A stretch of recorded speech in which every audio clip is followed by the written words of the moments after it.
Queridos, importantíssimo que você reserve um tempo agora e preste muita atenção ao que nós vamos falar aqui nessa noite.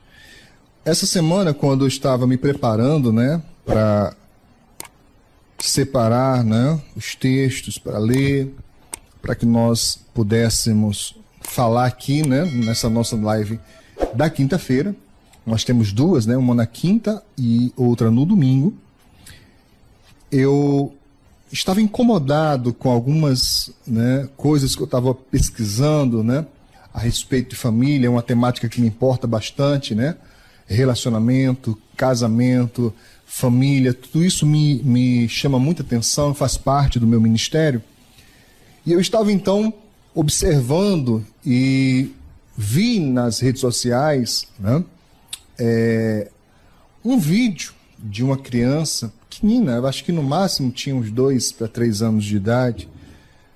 Irmãos, a criança rebolava demais, pequenininha, mas rebolava. Eu não sei bem dizer, não vai rir de mim, não sei bem dizer como é que é isso, mas era quadradinho de 6, de 8, sei lá como é que é esse negócio, pequenininha, irmão. E quando eu estava vendo aquilo, me dá uma angústia tão grande dentro de mim. Eu falei, não, eu preciso retomar essa temática, e sempre falo isso na igreja, e vou falar isso também na live, até para alertar algumas pessoas, talvez para chamar a atenção de algumas pessoas, de fato, que não estejam percebendo, mas principalmente para relembrar a nós que somos cristãos, o tempo em que nós estamos vivendo. Tudo que nós vamos falar a partir de agora, irmãos, parte do pressuposto, dos preceitos judaico-cristãos. Então, eu não vou fazer uma palestra em relação à filosofia, ou em relação à sociologia, ou em relação a qualquer ciência das humanidades. Tudo que eu vou falar a partir de agora, nós estamos partindo da palavra de Deus, do que nos ensina a palavra de Deus, das nossas práticas como cristãos. Então, se você, meu querido ou minha querida, que está assistindo agora ou depois na gravação, se você não é cristão, eu te peço, por favor, tente, busque não se ofender com aquilo que nós vamos falar, porque estamos falando em relação ao que nós cremos, na palavra de Deus, ou baseado na palavra de Deus, e também nos preceitos judaico-cristãos. Tudo bem? Queria que isso ficasse muito bem claro, muito bem posto, para que depois não houvessem divergências em relação a outros entendimentos, a outros saberes. Dito isso, para quem gosta de anotar, quem não estava sabendo, a nossa temática hoje é a sexualidade humana e a sua degradação. Repito, ensino esse embasado na palavra de Deus. Tudo bem? Então vamos lá. Primeira coisa que nós vamos perguntar é: por que sexo? Já que vamos falar de sexualidade, eu gostaria de partir desse princípio. Por que sexo? Por que falar sobre sexo? Por que falar sobre sexualidade? E melhor ainda, o que a Bíblia Sagrada ela descreve em relação a sexo? Em relação à sexualidade? Há alguns parâmetros bíblicos para isso? A Bíblia fala alguma coisa sobre isso? Sim, ela fala. E eu gostaria então de compartilhar com você. Claro, alguns já sabem, vão apenas reforçar o entendimento que já tem, mas algum outro, eu acredito que alguém não tenha se apercebido dessas questões, e vai ser muito importante que você venha tomar ciência, tomar conhecimento em relação a isso. É muito importante que você aprenda, é muito importante que você fortaleça o entendimento. Então, sem mais delongas, vamos então aqui ao que a palavra de Deus ela nos ensina. Primeiro, eu gostaria que você entendesse que, biblicamente, a questão do sexo, o sexo em si, ele tem duas funções primordiais, não só duas, é claro que tem muitas e muitas, mas se nós formos elencar as duas principais, penso eu que essas seriam as duas principais que nós iríamos destacar. Quais são então, pastor? Vamos lá. Primeiro, né, o sexo, ele tem uma função bíblica instituída na Bíblia, que é a de reprodução. Tá? Ele foi criado, ele foi instituído para que houvesse reprodução. E alguém então chocado diria: meu Deus, pastor, só para isso? Não só para isso. Mas essa é uma função importantíssima, reprodução. Eu vou estar lendo aqui, eita que gerúndio feio. Eu vou ler aqui a palavra de Deus, tá? E os obreiros vão compartilhando com você aí, né? Nós estamos nessa live aqui, tanto no Facebook quanto no Instagram. E os obreiros e os demais irmãos também vão compartilhando para quem vai chegando depois, tá certo? Eu gostaria de ler então o que nos diz a palavra de Deus em Gênesis. O capítulo é o 1. Vamos ler 2 versos, o 27 e também o 28. Diz então a palavra de Deus assim, Gênesis capítulo 1, verso 27 e 28. Diz assim: e criou Deus o homem à sua imagem. A imagem de Deus o criou. Homem e mulher os criou. E Deus os abençoou. E Deus lhes disse: olhe, note, frutificai e multiplicai-vos e enchei a terra. Olhe bem, frutificai, sejam frutíferos, férteis, né? E multiplicai-vos. Então, é bem lógico entender que Deus está dizendo para eles: vocês vão gerar filhos. E, obviamente, a única forma que a raça humana tem de gerar filhos é através da troca, né, de células reprodutoras. Na verdade, né, o homem deposita, né, o seu gameta, o espermatozoide, então ele vai de encontro ao óvulo, que é a célula reprodutora feminina, ali fecunda aquele óvulo e gera um novo ser. Isso, todo mundo sabe disso. Então Deus já está dizendo, veja, na criação, acabou de criar o homem, acabou de criar a mulher, Deus dá essa ordem: eu quero que vocês frutifiquem. Eu quero que vocês se multipliquem. É uma outra forma de dizer: vocês irão praticar relacionamento sexual. Muito simples de entender isso, né? E ele diz mais, continuando o verso: e enchei a terra e sujeitai-a, e dominai sobre os peixes do mar, sobre as aves do céu, e sobre todo animal que se move sobre a terra. Então, dentre as ordenanças primordiais do Senhor Deus, para o primeiro casal, para Adão e Eva, dentre as ordens que Deus deu, veja, em primeiro lugar está: vocês vão frutificar, e vão se multiplicar, e vão encher a terra. Então, a questão de sexualidade já está na Bíblia desde o seu começo. Gênesis quer dizer isso, começos. E desde o princípio da criação, né? Estou falando do homem, Deus já institui isso. Tá? Vocês vão, né, fazer isso. Mas há um ponto importante que eu preciso falar com você. É que além da questão da reprodução em si, a sexualidade ou o sexo também tem uma outra função, que é a de gerar prazer. Simples assim, tá? Gerar prazer. O ser humano não pratica sexo apenas para reprodução, isso é bem óbvio. Tá? O sexo também é para gerar prazer. Veja o que nos diz a palavra de Deus Em Gênesis capítulo 2, no verso 24 e 25. Gênesis 2, verso 24 e 25. Passamos a ler.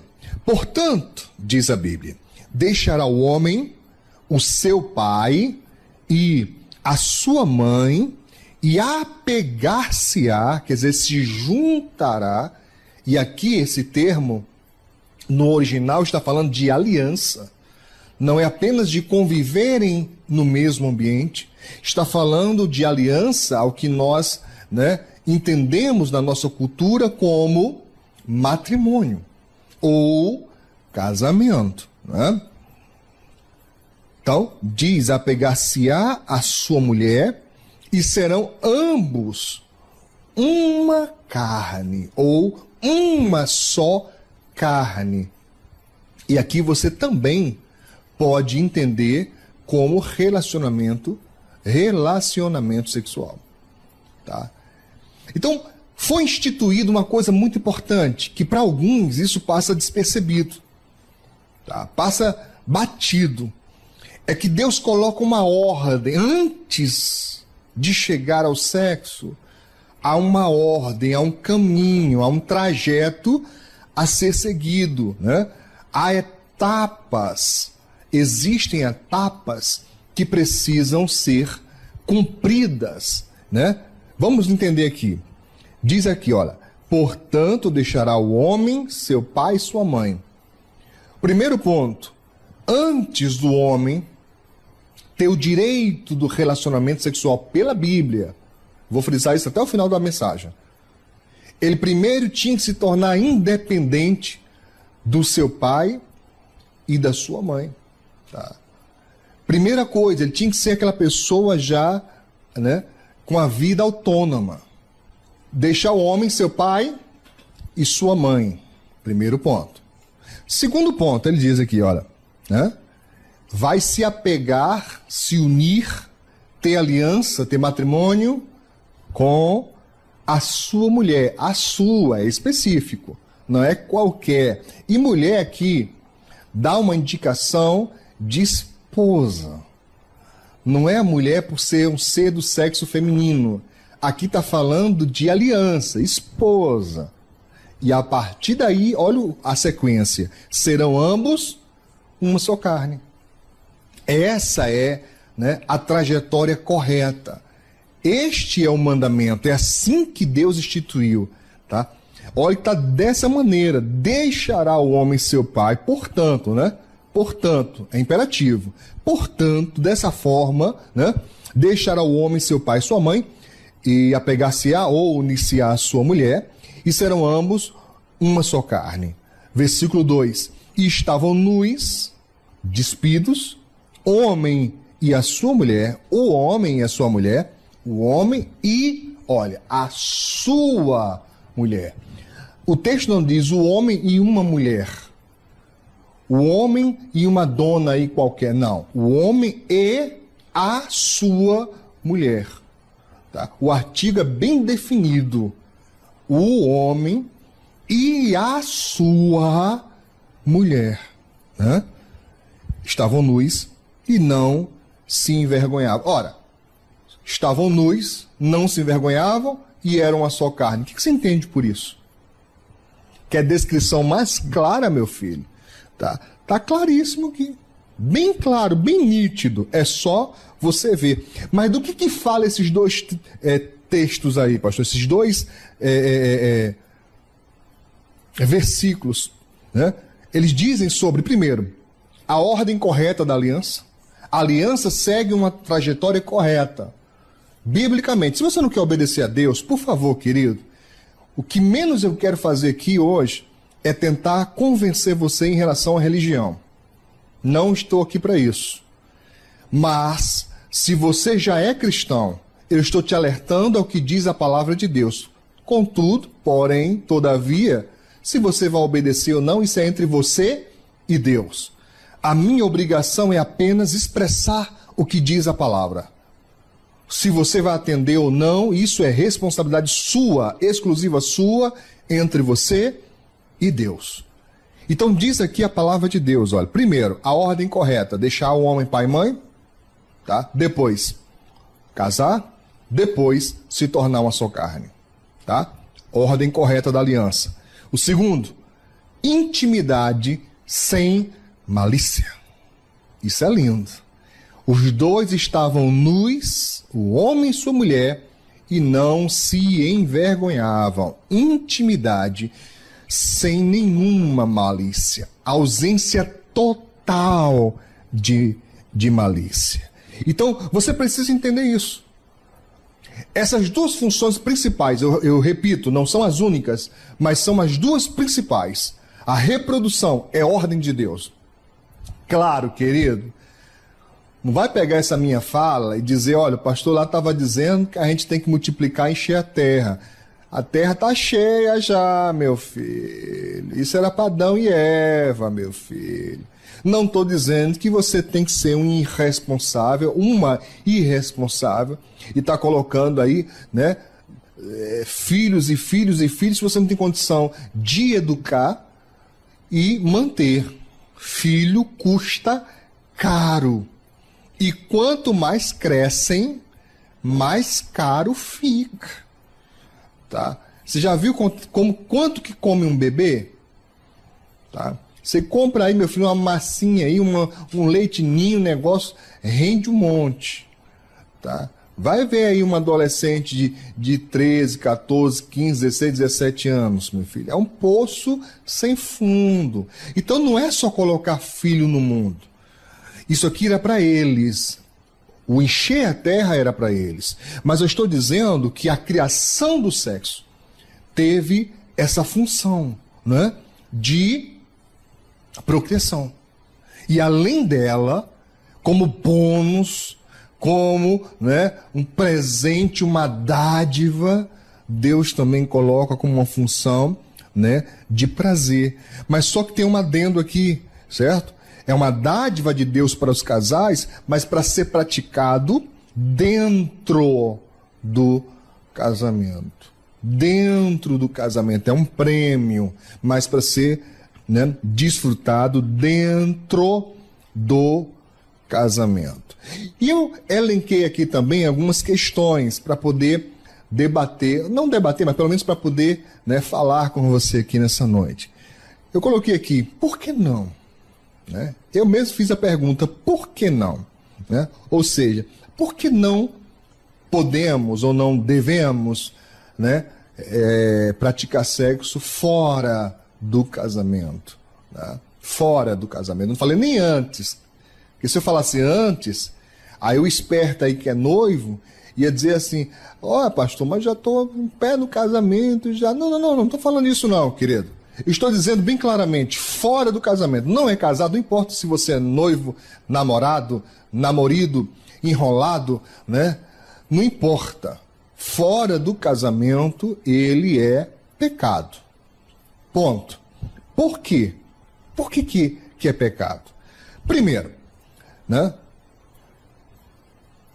Porque fora do casamento, né, ele fere a primeira ordenança de Deus para o casal, para o homem e para a mulher. Era a representação da humanidade, só tinha eles dois.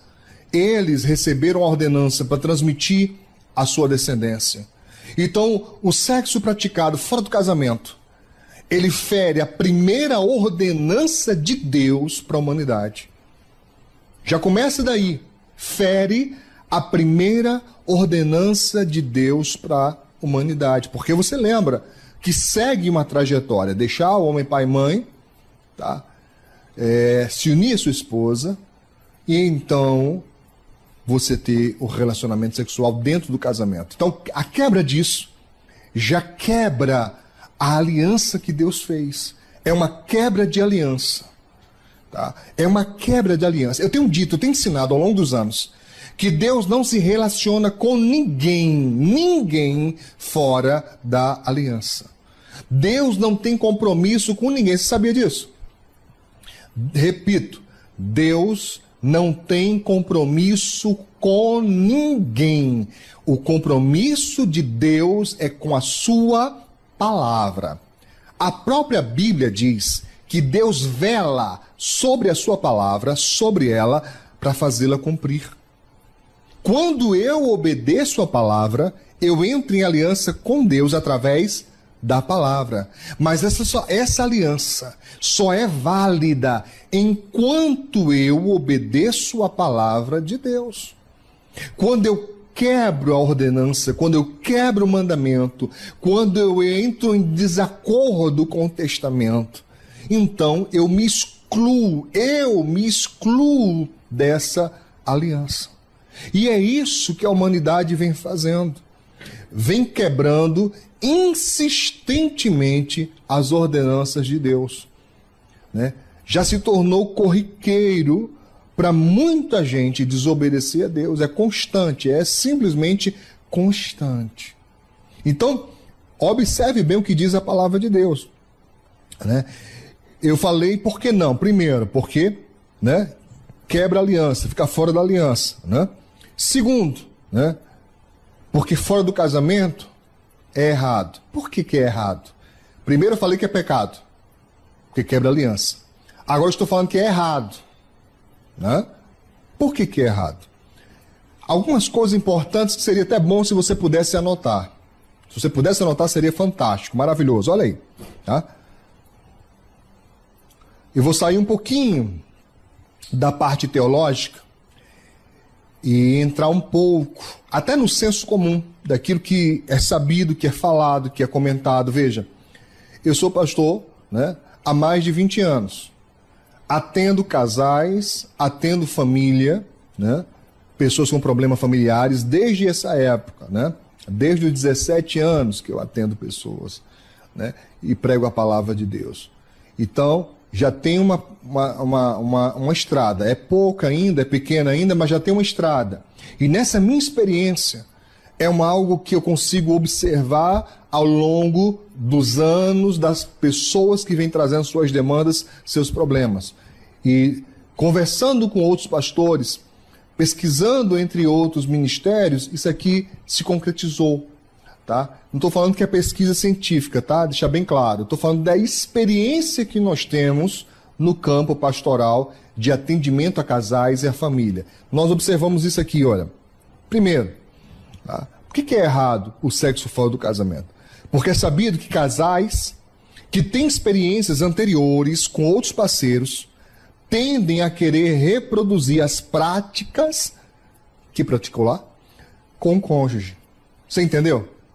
Casais, né, que têm prática sexual antes do casamento, têm parceiros sexuais antes do casamento, tendem a querer reproduzir essas mesmas experiências que tiveram fora, dentro do casamento. E alguém diria, e daí, pastor, qual o problema? Simples. O marido ou a esposa talvez não goste, não queira, não se satisfaça, não se sinta bem com aquela prática. Tá? E aí? E aí? Mas o outro quer assim, porque aprendeu assim, porque se acostumou assim e quer fazer assim. E aí? Aí, querido, é que nós recebemos os problemas. Recebemos as pessoas que vêm trazendo essas demandas. Né? Eu não posso te falar aqui porque seria uma quebra de ética pastoral, não posso nem dizer como, né, uma citação, porque talvez você saiba de casos parecidos, eu não quero incorrer nesse risco, mas se você soubesse, meu irmão, como isso é corriqueiro, né? Atendi já senhoras, atendi já senhores, atendi jovens casais com esse problema, né? A pessoa chegava para mim e dizia, pastor, fulano quer fazer tal coisa, eu não me sinto bem com isso, mas quer porque quer que seja dessa maneira. E por que a pessoa quer porque quer que seja dessa maneira? Porque ela se acostumou assim lá fora e quer trazer isso agora para dentro do seu casamento. Um outro ponto que eu gostaria de falar aqui, eu não vou estender muito, mas apenas para ficar claro, né? Porque é errado o sexo antes do casamento, porque algumas comparações anatômicas e de preferências pessoais de outros parceiros podem afetar profundamente o relacionamento com o cônjuge. Deixa eu explicar isso. A pessoa teve alguns ou vários relacionamentos sexuais antes do casamento. E depois que casa, alguns começam a comparar anatomicamente, ou seja, começam a comparar o corpo do cônjuge com o corpo dos antigos parceiros. Comparar. Alguns verbalizam, dizem isso. Porque fulano era assim, fulano era dessa maneira. E isso é terrível para o cônjuge ouvir, né? Ver o seu corpo sendo comparado com o de outra pessoa, né? E também algumas preferências. Estou falando de preferências sexuais mesmo. Tá? A pessoa, porque fulano de tal gostava assim, fazia assim, eu pensei que você ia gostar também. Isso acontece muito, irmão, você não tem ideia como isso acontece.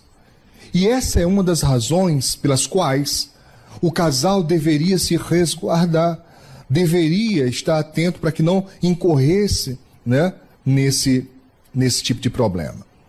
Eu falei aqui por que não, e agora eu queria falar por que sim. Né? Para quê? Sexo, para quê? Por que sim? Né? Além das funções iniciais que eu já citei aqui, reprodução e também o prazer, nós também encontramos algumas outras situações que precisam ser observadas, entre elas as obrigações conjugais e sociais, além da ordenança bíblica. Você ouviu o que eu falei? Ordenança bíblica. A Bíblia ordena o sexo entre o casal. Sabia disso? Já ouviu falar nisso? Ordena, está na Bíblia. Veja bem. O pessoal vai colocar aí para você, por favor, 1 Coríntios, capítulo 7, do verso 3 ao 5.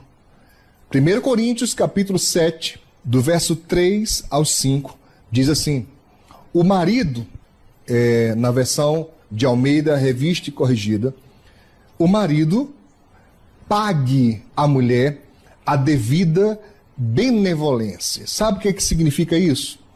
Significa dizer, cumpra os seus deveres de marido. Tá? E da mesma sorte a mulher ao marido. Pague. É obrigação, pague. A mulher, diz aqui o texto, não tem poder sobre o seu próprio corpo. Quem tem é o marido. Mas calma, você que é feminista, calma. Olha o texto. E também da mesma maneira, igual, da mesma maneira. O marido não tem poder sobre o seu próprio corpo, mas quem tem é a mulher. Agora vem uma parte importantíssima que o apóstolo Paulo aqui revela, né, na sua carta aos Coríntios. Ele diz: não vos priveis. Você entende essa expressão? Privação.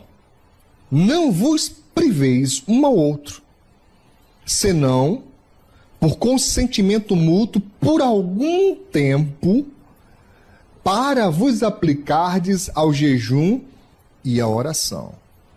Só pode privar por um tempo pequeno, quando o propósito é consagração. Olha, amor, quero me consagrar aqui a Deus, eu quero ficar um pouco reservado, né?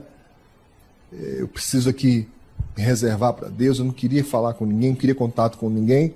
Você permite que eu fique esse tempo aqui, né? É o que diz a Bíblia, irmão. Se é para oração. Paulo nem coloca aqui, ele não lista outras situações que são possíveis se afastar um do outro.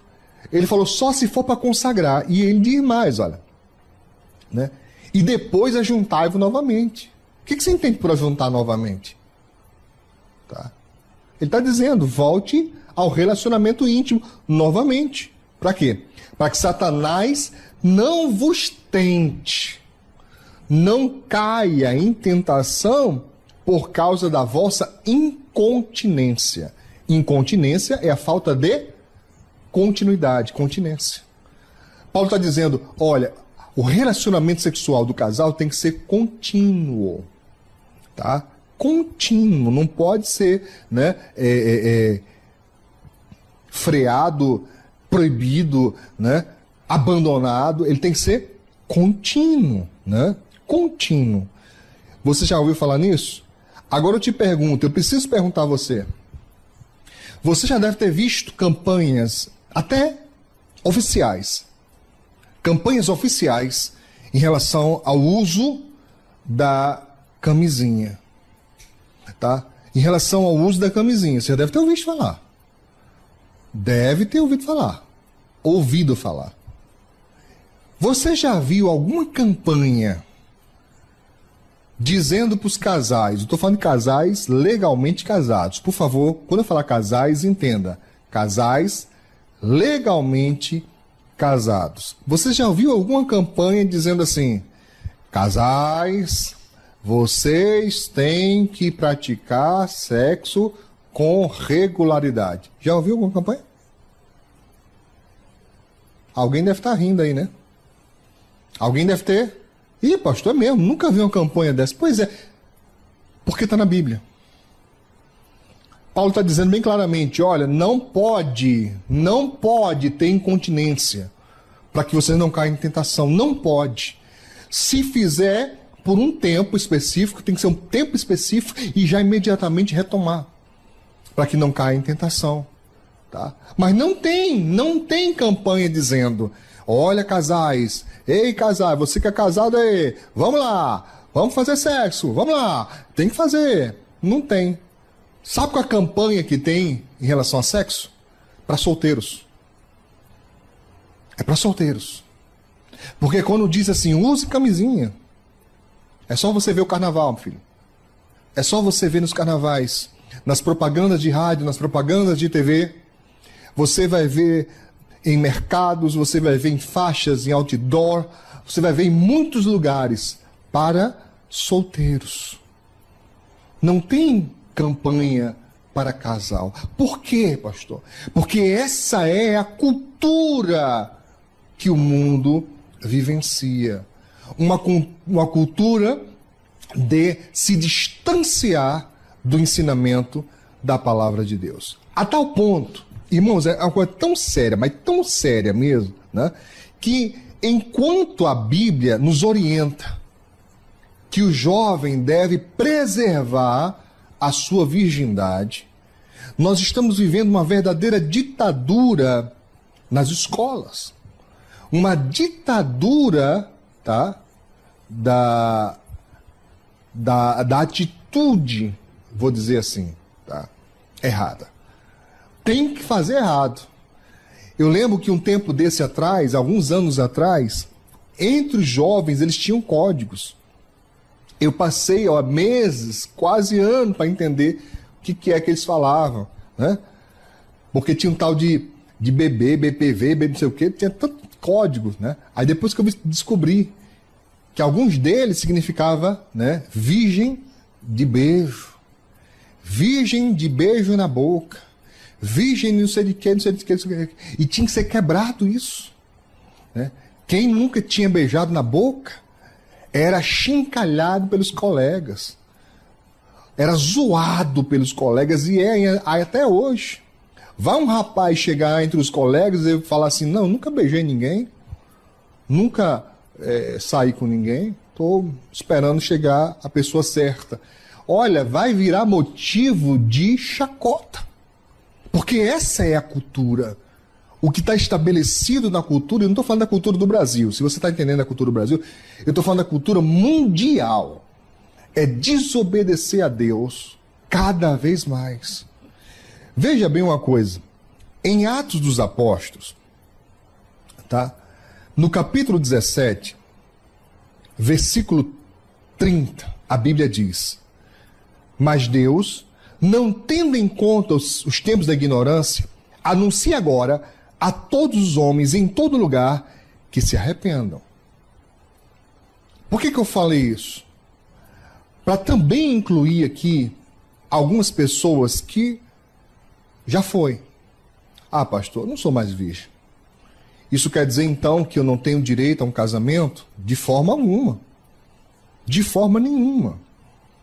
Por isso que a Bíblia diz que Deus não leva em conta, Deus não leva em consideração, Deus não leva em consideração o tempo da ignorância. Ignorância aqui não é estupidez. Ignorância aqui não é prepotência. Ignorância é ignorar, não saber. Talvez você não sabia disso. Nunca ninguém tinha falado isso para você com seriedade.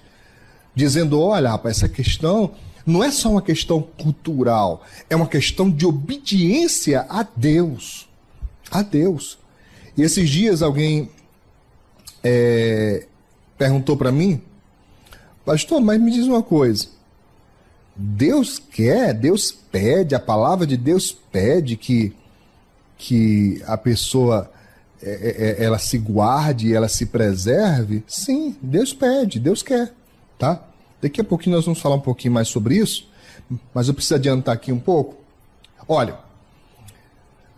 Deus cria então o sexo para reprodução, coloca um bônus para que ele seja prazeroso, institui que tem que ser dentro do relacionamento, mas só que após o homem e a mulher pecarem, o pecado entra no mundo e toda aquela graça de Deus que reinava, né, ela é tirada e o homem e tudo que Deus havia planejado para o homem começa a entrar em degradação, inclusive o sexo. E eu gostaria de falar um pouco sobre isso. Vou tentar ser rápido, é um assunto complexo. Eu estou pulando muita coisa aqui, mas eu preciso explicar para você. A primeira coisa que acontece, irmãos, é que desde Adão até Noé, se você ler a Bíblia, eu não tenho tempo de exemplificar tudo agora, mas se você ler, você vai observar que a raça humana, a cada nova geração, vai abandonando princípios e valores. Isso é nítido, isso dá para perceber. Basta a pessoa ser um pouquinho inteligente, ela vai perceber isso. A cada nova geração, a raça humana abandona princípios e valores. E isso é desde o início. Então, se você ler a Bíblia, você vai ver que de Adão até Noé, a raça humana só se degrada, só cai, a ponto de Deus não suportar mais tamanha maldade, tanto pecado. E você lembra, no tempo de Noé, o Senhor Deus manda o dilúvio, né? Eu vou usar uma palavra que os jovens usam aqui muito, para resetar o negócio e começar tudo de novo. Para ver se o povo tomava jeito, para ver se começava um novo povo, e esse novo povo que começava em aliança com Deus pudesse manter a aliança. Mas você observa que isso não ocorre. Depois da morte de Noé, de seus filhos, a humanidade começa de novo a se degradar, porque a semente do pecado estava neles. E vão caindo, sempre caindo, sempre caindo. Até quando nós chegamos na história do patriarca Abraão, e você lembra bem, quando Ló, o seu sobrinho, vai morar em Sodoma e Gomorra, e Deus visita Abraão dizendo, vou destruir essas cidades, que é pecado demais. Eu separei aqui, acho que os obreiros estão colocando, espero que estejam, tá? Eu pedi para fazer. Gênesis capítulo 19, verso 5. Olha o que diz a palavra de Deus, é muito sério isso. Gênesis 19, 5 diz, e chamaram a Ló e disseram, onde estão os homens que a ti vieram nesta noite? Traze-os fora a nós, para que os conheçamos. Uma outra versão desse texto diz, traze-os para fora, para que nós abusemos dele. Uma versão mais atual diz, para que nós mantenhamos relações sexuais com eles. Eu destaquei, pincei aqui apenas o verso 5, Gênesis 19, 5, mas se você ler os versículos anteriores e posteriores, você vai ver que se tratavam de dois anjos que haviam ido até a casa de Ló. E quando esses dois anjos entram, né, os homens da cidade, diz a Bíblia, do menor, quer dizer, do mais novo, até os anciãos, foram até a casa de Ló bateram na porta e disseram: olha, entrou 2 homens aí, 2 estrangeiros ou, né, forasteiros. Traz para fora, coloca eles aqui fora, porque nós queremos manter relações sexuais com eles. Os historiadores bíblicos, eles nos contam que o povo de Sodoma viviam, irmãos, numa degradação sexual sem igual. Historicamente, eles praticavam sexo à luz do dia, no meio da rua. Veja, tanto homem com homem, quanto mulher com mulher, como faziam bacanal, como faziam sexo bestial, né? Quanto fazia zoofilia, né? Quanto faziam pedofilia, não havia diferença, não havia distinção. Era bastante ter vontade. Ia passando alguém por alguém, tinha vontade, eles faziam ali mesmo, na frente de todo mundo. Aí o outro ia passando, quis entrar na roda, entrava também. Bastava querer. Era essa, simplesmente essa, a cultura daquela cidade. Uma coisa tão forte entre eles, tão forte, principalmente, né, o sexo entre homens, que a cidade de Sodoma, ela empresta o seu nome a uma prática chamada sodomia. Sodomitas, né, você há de conhecer essa expressão, é dita até hoje. Até hoje. Por causa deles.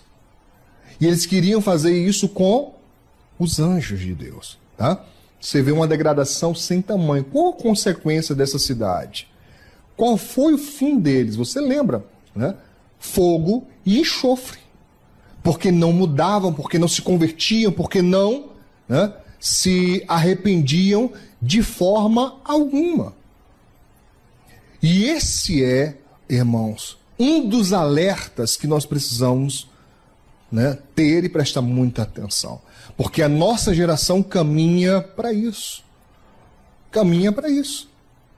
Por exemplo, há congressistas,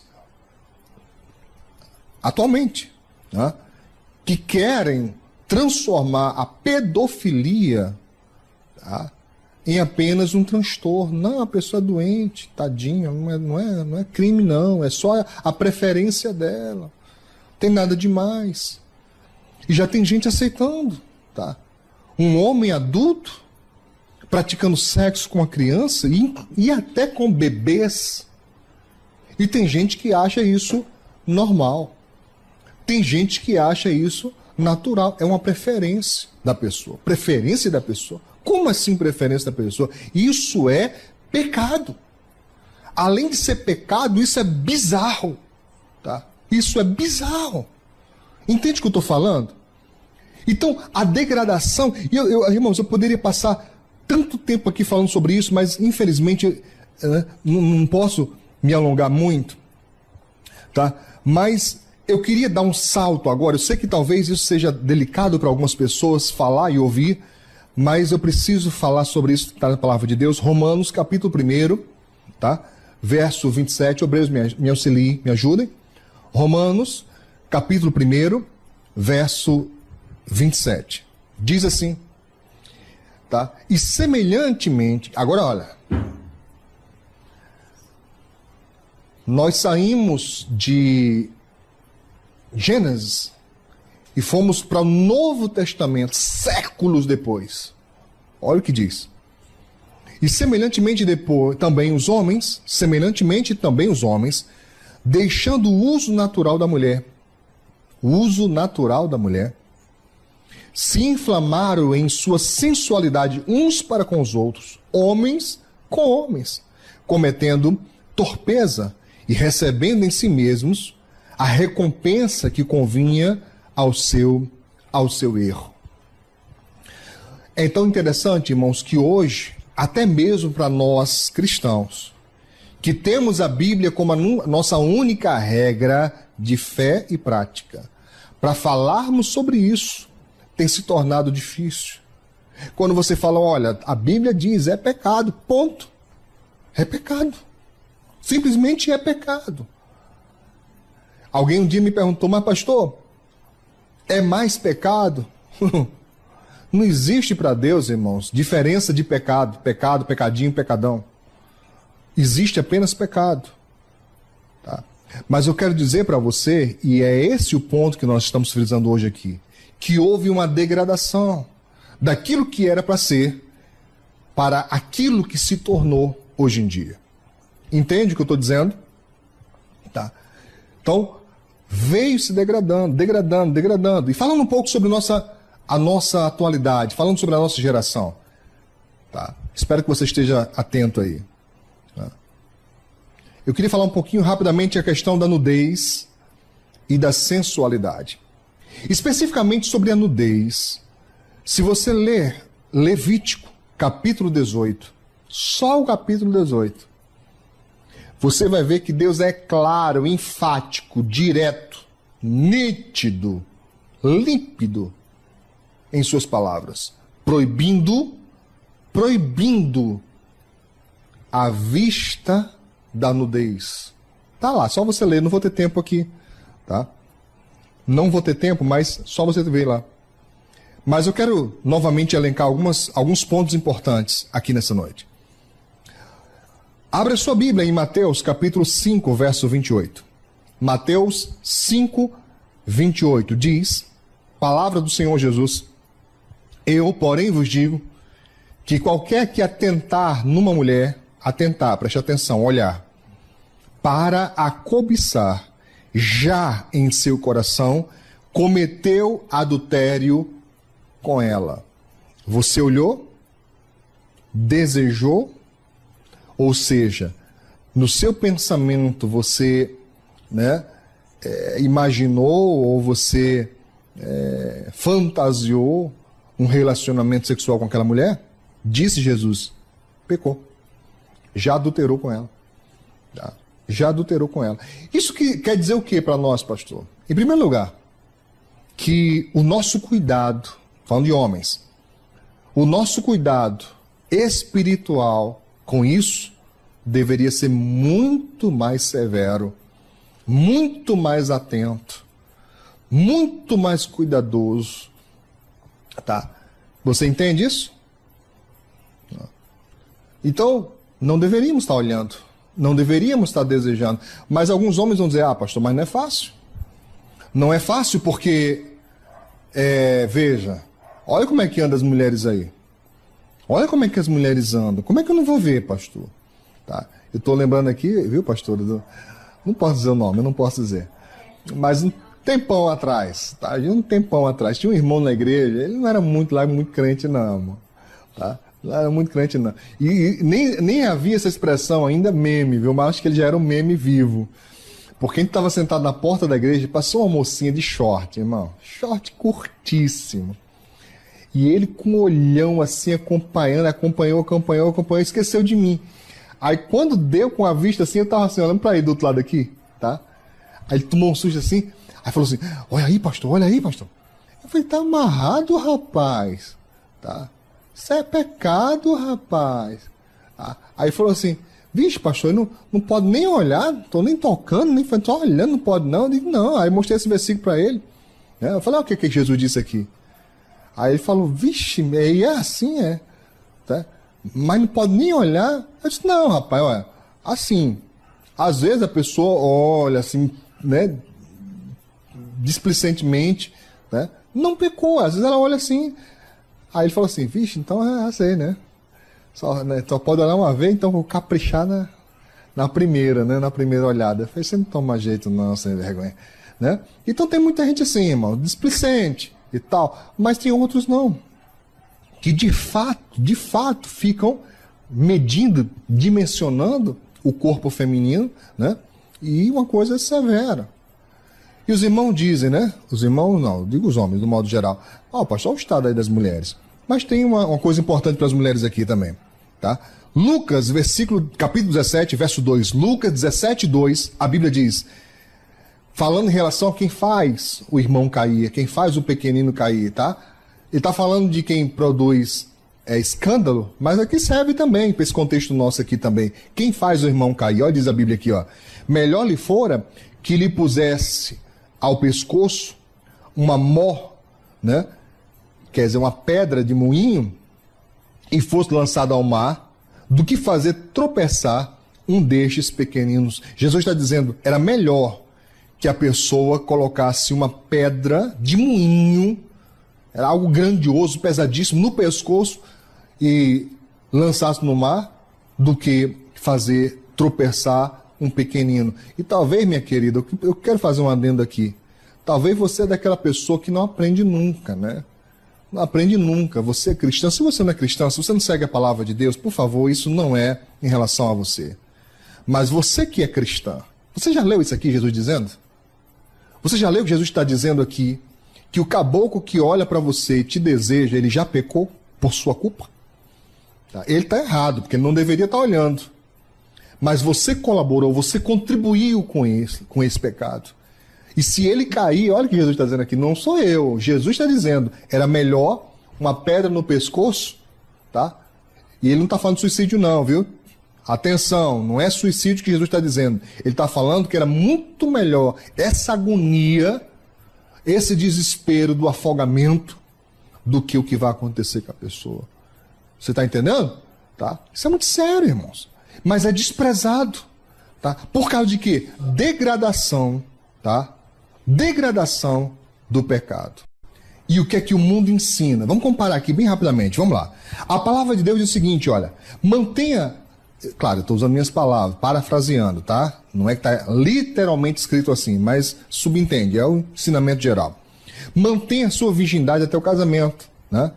De sorte que, olha o que diz aqui, em Coríntios capítulo 7, verso 38, diz assim, de sorte que o que dá em casamento dá a virgindade, tá? O que presenteia a pessoa amada a sua virgindade, diz Paulo. 1 Coríntios capítulo 7, verso 38. De sorte que o que dá em casamento faz bem, mas o que não dá em casamento faz melhor. Paulo está dizendo, quem consegue ir virgem até o casamento, esse obedeceu a palavra. Aquele que prefere ficar virgem, melhor ainda. Não é obrigado a ficar virgem. Não é obrigado a ficar virgem, tá? Mas a virgindade tem que ser dada no casamento. É o que diz aqui a palavra de Deus. Mas o que que o mundo diz? O mundo diz assim, olha, faz sexo, tá? Faz bem muito mesmo, arrepia. Se der certo, né? Você se casa com alguém, né? Amém? Não. Você casar não. Casar pra quê? O que o mundo ensina. Casar pra quê? Vai que não dá certo. Então não casa não, junta. E quando juntar, vai morar na casa dos pais, dele ou dela. Você nota, é exatamente o contrário do que a palavra de Deus ela ensina. O contrário, tá certo? Entende o que eu estou dizendo? A palavra de Deus diz assim, olha, presta atenção. Primeiro, você sai da casa dos seus pais, né? Se torna independente, se casa, e após o casamento, você tem o seu relacionamento sexual com sua esposa ou com seu marido. Você já parou para pensar que lua de mel para algumas pessoas não tem nem motivo de ser? Para que lua de mel se a pessoa já fez tudo antes? Você já notou que ficou uma coisa sem graça, uma coisa sem... É só... Vamos viajar, porque... Qual é a novidade? Não tem mais aquele encanto da novidade. Tá? Tô falando encanto no sentido de feitiço, não, tá? Tô falando no sentido de, né, de novidade, aquela coisa esperada, almejada. Não tem mais, irmão, não tem. Para muita gente não tem, porque já fez tudo antes. Ou seja, a cultura é ir no sentido contrário, oposto ao que a palavra de Deus nos diz. A palavra de Deus diz assim, ó, não cobice. Lembra do homem? Não olhe para a mulher. Não deseje, não cobice. O que o mundo diz? Vamos ver pornografia. Vamos ver sites pornográficos, revistas pornográficas. É o que o mundo ensina, tá? É o que o mundo ensina. Então você vê uma degradação nítida, clara. Irmãos, a criança de 2, 3, 4, 5, 6, 7 anos, ela deveria ser inocente. Como é que se ensina uma criança, como é que é? Quadradinho de 8, 9, sei lá. No meu tempo de juventude, era na boquinha da garrafa. Aí você via uma criança pequena dançando. Como é que se faz isso? Sensualizar uma criança. Tá? Ela deveria ser infantil. Ela deveria ser criança, inocente. Tá? Não, as pessoas acham graça. Isso vira, né, meme na internet. Quando não meme, viraliza. Né? Todo mundo achando lindo a criança pequena, rebolando, sensualizando. Isso é a degradação, tá? Degradação totalmente, tá? E por fim, por causa da hora avançada, eu gostaria de chamar sua atenção para uma coisa que talvez você nunca ouviu. Atenção, talvez você nunca tenha ouvido, nunca tenha prestado atenção nisso. Mas a maior prova da degradação da sexualidade humana está nos palavrões. Repito, a maior prova da degradação da sexualidade humana está nos palavrões. Como assim, pastor? A grande, esmagadora maioria dos palavrões se remetem a questões sexuais. Só você parar para pensar. A grande e esmagadora maioria absoluta dos palavrões se referem a questões sexuais. Mas de que forma? Suja.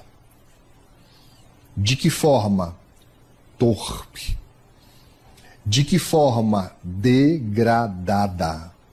Aquilo que deveria ser santo, aquilo que deveria ser bom, aquilo que deveria ser almejado, aquilo que deveria ser lindo, aquilo que deveria ser maravilhoso, na boca de algumas pessoas se torna algo sujo, algo pesado. E as pessoas não prestam atenção que esse é o plano. Esse sempre foi o plano de Satanás. Repito, de Satanás. O que, pastor? Fazer com que uma das maiores bênçãos de Deus para o homem se tornasse uma das coisas que mais desagrada a Deus. Eu te pergunto, eu queria fazer uma pergunta que você pensasse. O que mais fere um pai ou uma mãe? O que de mais pesado fere um pai ou uma mãe do que quando seus filhos fazem o contrário do que o que eles ensinam? Para e pensa. O que dói mais em um pai e uma mãe, se não em ver seus filhos fazendo, cometendo, agindo, praticando coisas contrárias ao que eles sempre ensinaram? Eles ensinaram correto, eles fizeram outra coisa. Eles ensinaram uma cultura, eles praticaram outra. Daí você pode imaginar, muito mal comparando, mas você pode imaginar o quão fere o coração de Deus ver que a humanidade distorceu um dos mais valiosos presentes que Deus nos deu. Você compreende isso? Por isso, meu querido e minha querida, eu gostaria de dizer para você algo importante aqui no fim das minhas palavras. Deus criou o homem e a mulher para serem felizes. E como um dos presentes para o casal, o Senhor dá essa dádiva maravilhosa da sexualidade para ser praticada dentro do casamento. Muitos não vão admitir, não vão, porque defendem a bandeira, né, da liberalidade, que eu chamo libertinário. Não vão admitir. Não, isso não tem nada a ver, pastor. Tem que praticar mesmo, não tem negócio de criança, não tem negócio de adolescente, não tem negócio de adulto, tem que praticar mesmo, é só ter vontade. Mas essas mesmas pessoas que são casadas, quando são casadas, não admitem serem traídas. Não admitem serem traídas. Porque no fundo, lá no fundo da sua alma, sabem que a aliança do casamento é algo sério. É algo muito sério. Então que Deus possa te iluminar, jovem. Que você possa tomar decisões corretas que só você pode tomar, ninguém pode tomar por você. Que você entenda que o se resguardar até o casamento, mesmo quem já foi casado, pastor, tive um relacionamento, um casamento, não deu certo. Então não sou mais virgem e a partir daí, como é que é comigo? Você também deveria esperar pela pessoa certa. Resguardar a sua aliança com Deus, tá? E depois fazer uma aliança com alguém que te ama de verdade. Não alguém que apenas quer usar o seu corpo para sua própria satisfação. Eu falei aqui de algumas coisas importantes. Findo dizendo para você que grande parte dessa confusão é porque Satanás conseguiu convencer a humanidade que amor e paixão é a mesma coisa. E eu te digo, não são. Amor é muito mais profundo. Paixão é desejo carnal, desenfreado. Amor é muito mais, é muito maior. Tá bom, então? Que você possa seguir as orientações da palavra de Deus. Se você ficou com alguma dúvida, eu não posso te garantir responder de imediato. Mas se você tiver um pouco de paciência, entender que a minha demanda, né, por tempo, ela é muito difícil, porque eu atendo muitas pessoas e tenho as minhas responsabilidades pessoais como pastor, como pai, como marido, né? Tenho o meu curso na faculdade que eu tenho que dar conta. Se você tiver paciência de esperar, envie sua pergunta. Eu vou buscar a resposta. Se eu não souber, vou procurar os colegas pastores mais experientes que eu para me ajudar, mas vou tentar te trazer uma direção da parte de Deus. Tá certo? Que Deus possa te abençoar. Espero que você tenha podido desfrutar de alguma coisa que nós falamos aqui nessa noite. Amém, então? Voltei aqui mais uma vez para te lembrar. Se você é cristão evangélico, assim como eu sou, peço a você que não deixe de dar ouvidos aos seus pastores e nem os abandone. Eu estou aqui não para substituí-los, mas para ser mais um mensageiro da palavra de Deus. E a cobertura espiritual que eles estão dando sobre a sua vida, eu não tenho como te dar. Então permaneça firme e servindo ao Senhor Jesus. Se essa mensagem de alguma forma te abençoou, dá um joinha, nos ajude a fazer crescer e fortalecer esse canal, para que a palavra de Deus chegue a muito mais pessoas. Tá bom então? Eu vou ficando por aqui, um forte abraço, que Deus te abençoe, que o eterno Deus de amor abençoe a você e a sua família, em nome de Jesus.